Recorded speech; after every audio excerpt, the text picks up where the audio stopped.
Yeah, that was pretty good. I am gonna do some questions Q&A now. So, um, I'm just gonna rapid fire these, and you guys can both give a little bit of response. You can go back and forth if you really feel like responding. It really depends on what you guys want to do. My first one is, uh, does Trump's um, disregard for democracy, does that worry either of you? Like, it seems like he says things like, "Oh, I would be a dictator on day one. Oh, I kind of like what so and so is doing, and he's president for life." Does that worry you at all? Want me to answer? Yeah, either of you. I don't know. No, I think Trump is not a politician. He's bombastic, and he says things like that, flippant. It may not be the best thing, but absolutely not. He never was a dictator in his 4 years, and he was a good president. So I don't blame him for being a little upset. You have to realize those questions were asked of him after he's been indicted like 4 times. New York, Georgia, New York again a second time in a civil trial. I mean, for, for the love of Mary, yeah, he has a right to be a little bit pissed, and I don't blame him for saying, "Yeah, day one, I'm going to be a dictator," meaning he's going to drain the swamp. Nothing wrong with that. Biden was a dictator too, and he reversed all of Trump's executive orders. That's what he's referring to. Well, I think that comment speaks for itself, that it's okay that Trump wants to be a dictator on day one. I think anyone who supports democracy has to be worried about Trump's comments. Trump has not only said he would be a dictator, made comments supporting the world's dictators, but also, if you do look at the indictments that I guess he has the right to be mad about, the evidence supporting them shows that Trump's actions indicate he wants to subvert the will of the American people, showing that Trump cannot be trusted to promote democracy. He just wants to promote himself at the expense of the will of the people. So if he does get elected in 2024, did he subvert the will of the voters, Noah? I guess it would be depending on if there's evidence that he did. But that evidence would have to be shown in a future election. That evidence will be shown by the electoral count in November of 2024. I'm simply asking because you said that he wants to subvert the will of the voters. If he's elected, is he subverting the will of the voters, or was he duly elected if he wins the electoral vote? Well, on its face, no. I mean, there'd have to be reason to believe that, and with the election not having happened yet, I have no evidence to support that he would be subverting the will of the people come 2024, or the election in 2024. But I wouldn't take it off the table based on his previous actions. If he tries to pull the same things that he did in 2020, then there might be an argument for that. We'll have to see what Trump does. But his past actions have shown he is willing to attempt that. Will he attempt it again? We'll see. Okay, let's move on to the next one. I am more pro-Palestine than either of you two. So defend your view on both of your candidates' stance on Israel, because I know that Trump moved the embassy, which was viewed as a kind of an issue, but he also did the Abraham Accords, which were pretty cool. And I know Joe Biden is finally calling for a ceasefire, but it took him a really long time, and he's not really like he's taking away visas for settlers, but like he could try to make it so that aid is contingent on stopping settlement expansion, things like that. Why defend your candidates' view on, or like take on Israel Palestine? Oh, well, I'll yield to you since I took the first salvo. So your floor. I think President Biden has a much better view on how to handle Israel and Palestine conflict than Trump. I mean, the Abraham Accords didn't target that issue. Trump moving the embassy to Jerusalem didn't do anything for the issue. It just caused tensions to rise. And then Trump supporters then argued how much Trump cared about Jewish people because of that, which is absolutely nonsense. Trump's comments about Jewish people and support for, or trying to equivocate people at Charlottesville chanting "Jews will not replace us" shows far more anti-Jewish thought than any movement of the embassy. Biden has clearly supported Israel's right to defend itself while also supporting humanitarian aid for Palestinian people who are suffering a horrific conflict due to the Hamas terrorists that run the Gaza Strip and have been the promoters of the recent conflict. Biden has shown that he wants to allow Israel to have a right to self-defense while also allow Palestinians to have their own independent state, and I think that's the proper way to go. It's interesting that you say Trump doesn't care about Jewish people when his son-in-law Kushner is Jewish and married to one of his daughters. I find that either a complete lack of ignorance on your part or a lack of research. I'm not sure which one. Trump has been nothing but pro-Jewish and pro-Israel for decades. The fact that you would support any type of Palestinian people, given the October 6th attack by Hamas on the Jewish people, which resulted in over 1,200 dead and 300 hostages, absolutely astounds me and embarrasses me that you would take such a position. You must certainly realize, Noah, that the Palestinian people have elected Hamas as their legal government representatives for over 15 years, and yet they perpetuated this atrocity. I support Netanyahu's total ability to go through Gaza and wipe out the Hamas terrorists. As far as a two-state solution, absolutely not a game. It's not even on the table. And why would you do that when what Hamas did to the Jewish people? Oh, hold on. I just want to get clarification. You said a two-state solution, absolutely, and then said not on the table. Is it absolutely not on the table, or a two-state solution, absolutely? That's absolutely not absolutely on the table. Not. Okay. And nor should Netanyahu do that. He's in a position of authority and power, and I don't know why you would. That's like me telling Ukrainian president to accept the submission of Crimea and the Eastern Ukrainian provinces to Russia. No way.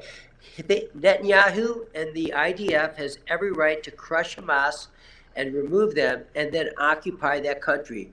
Just like we had every right to go after the 9/11 terrorists. I find it so ironic how Americans can preach a dichotomy of philosophy based upon our 9/11 and what happened to the Israel country on October 6th or 7th of 2023. So no, let them remove Hamas, remove the terrorists, remove the tunnels. Hopefully they recover hostages and then occupy Gaza. And if they don't want to stay in Gaza, let Egypt or Jordan take them. I find it ironically interesting, Noah, that Egypt and Jordan do not want to take the Palestinians. Why do you think that is? Because they're not good people. I find so many things wrong with those comments. Egypt absolutely wants nothing to do with the with bringing in Palestinians, but it's not because there's something wrong with the Palestinian people. It's because one of the worst terrorist organizations on planet Earth, Hamas, is ingrained in that society, and you just cannot know if a Hamas operative is coming into your country or not. And that's why Egypt wants nothing to do with that. But the Palestinian people that are not part of Hamas, they're not part of Hamas. And if you think the worst or one of the worst terrorist organizations on planet Earth is running free and fair elections, I've got a bridge to sell you. No, I do not believe that there are any legitimate elections in Gaza under Hamas. And I don't think that there's any legitimate governance under them. They control that territory with an iron fist. and keep the Palestinian people in fear. And the Palestinian people deserve a right to self-determination, just like Israelis do.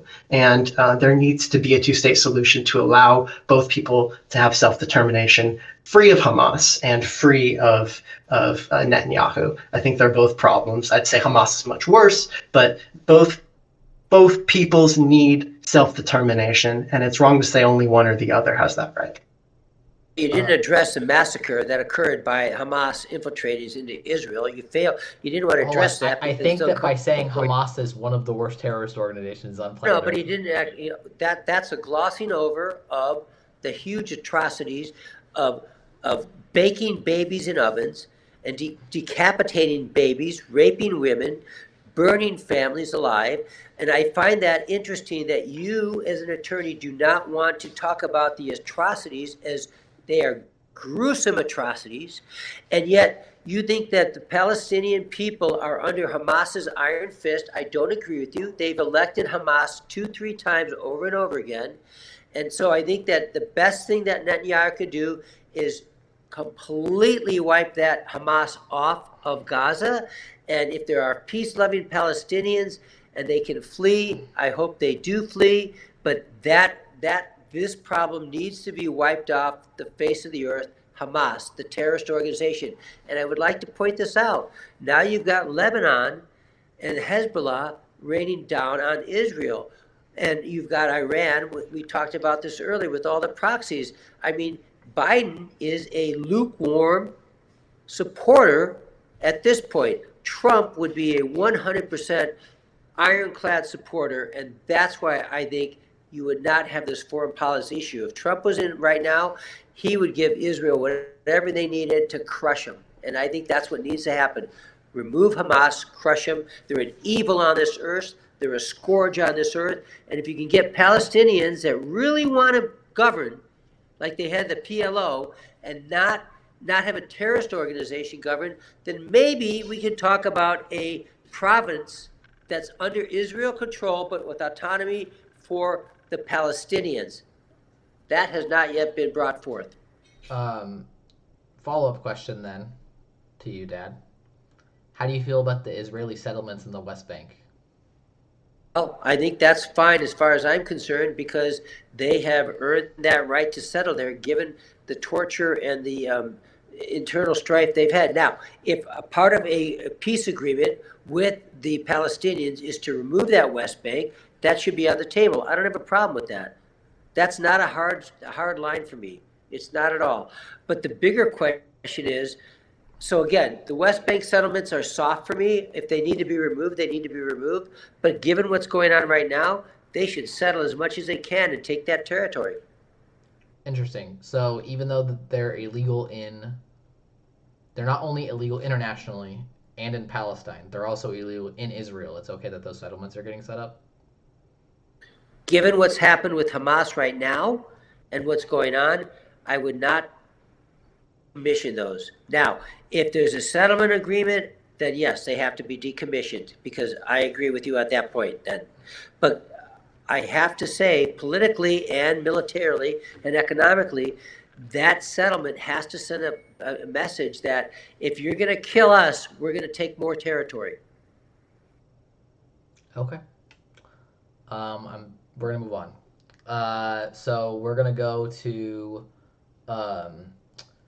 since we asked about Trump's kind of putting off this border bill, Noah mentioned, You mean really, Biden? No, Trump. He met with Mitch McConnell, and I think Noah was alluding earlier when we were talking about Biden to the border/Ukraine bill. It got axed after that meeting, right? Do you think that Biden is doing the same thing by not invading Houthi Yemen, right? Just bombing them rather than invading. He's trying to put off an invasion in the Middle East until after an election year, because it wouldn't be very popular, probably. Go ahead. Is that a question to me? Yeah, directly to you, actually. No, I don't think Biden intends to invade Yemen. I don't think he should. I think precision targets against Houthi infrastructure and weaponry is the way to go in response to their attacks on innocent and civilian and trade ships. I don't think a full-scale invasion is appropriate at this time. I don't want us to get bogged down with boots on the ground in the Middle East or anywhere if we can avoid it. I continue to support the precision strikes, and I don't think the Biden administration intends to invade. I agree with Noah. I mean, I think that he's absolutely right, with the caveat that the precision strikes against the Houthis in Yemen should continue. I also think that there should be some precision strikes in Iran against the facilities that manufacture the drones and the weapons that they supply Houthi. I think that a couple of those precision strikes, with the diplomacy first saying, we're going to give you 48 hours to stop providing these weapons, or 72 hours, whatever it is in the diplomatic circles, and then boom, boom, boom, your facilities are taken out. We gave you warning. I would agree with that. I don't want a full-scale invasion. I do not want boots in the ground in Yemen at all. Okay. Yep. Just I wasn't sure if that's what everyone was alluding to earlier, so I just wrote down that question. Unions. We didn't talk about unions. I'm a big union guy. How do we feel about each of our candidates on unions? Okay, I'm not a union. I don't mind unions. That's great, but I think unions have to be taken in the context. If you're talking about a global economy, and other countries don't have that, I think we got to talk about how that's going to affect our competitiveness.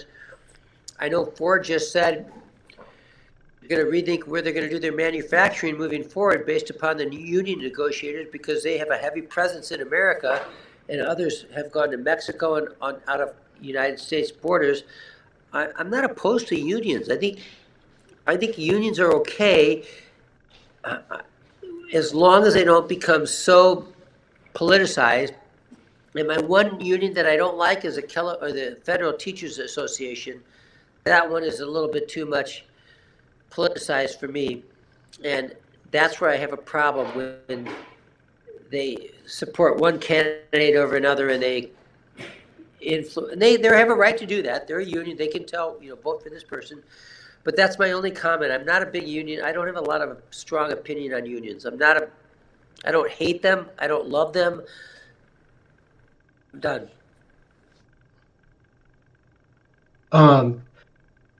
I am a big union guy. I'm a big business guy. A lot of my work has been supporting small and medium-sized businesses as well as supporting unions. So I have a passion for both, and I think there's a place for both.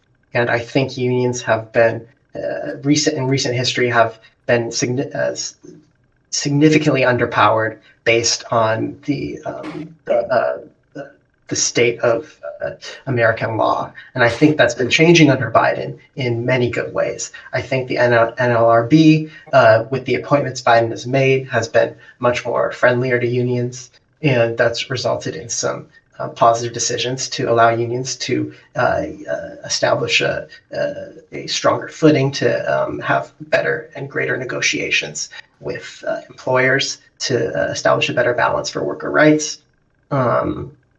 Well, we need strong businesses and we need strong unions to make sure that that duality continues to result in not only strong businesses, but worker protections and worker rights. And Biden's been great on that. I think he is one of the best political leaders in a long time on unions, and I want Biden to continue what he's doing. Can I respond to that hyperbole? Sure. Union rights are states empower unions, unless you're referring to the federal unions, which unions now represent 9% of the entire workforce, Noah. So unions are not growing, they're shrinking. There's a reason they're shrinking, because they are ineffective anymore. And I'll tell you why they're ineffective. Because with the absence of collective bargaining, they don't have any ability to protect workers. Workers are protected by multiple state rights and federal rights: sexual harassment, wage guarantee, disability, lost time from work, vacation time. Family Medical Leave Act. All of these things have made unions obsolete. I don't disagree that unions have a place, but I don't think unions are going to grow. Since the 1950s, they've gone like this. It's a plane crashing into the ocean, and it's going to hit the water probably in 20 years, with the exception of the federal government, which is, you know, what, 3 or 4% of the workforce. That's what you're going to have. The rest of the country won't have unions because they can't compete with that.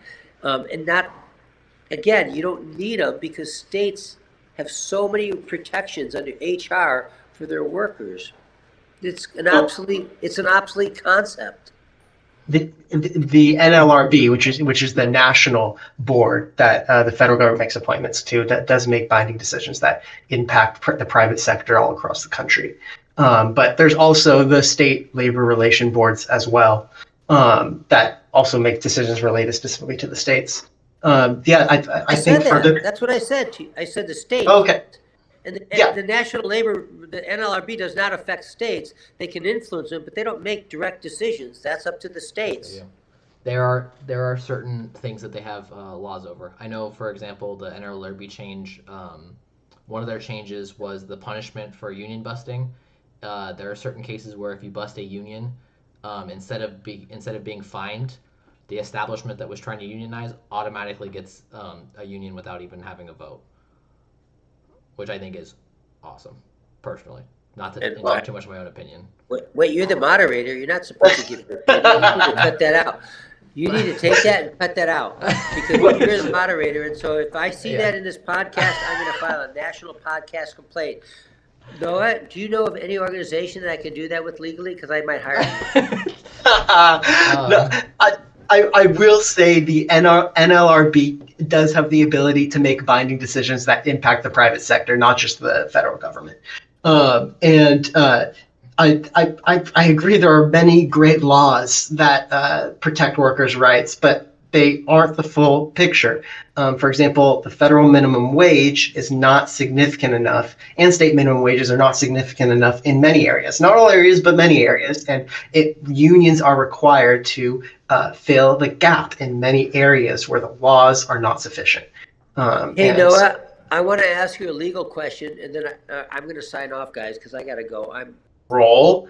And so, yes, states can have their own minimum wage. The federal minimum wage, though, is the bottom line. You can't go lower than that. A state can't say, no, our minimum wage is actually going to be less. You're required to maintain at least the federal minimum wage. If there's a state law that has a lower minimum wage, well, it doesn't matter. You follow the federal minimum wage. Or if the state has a higher minimum wage, you follow the state's higher.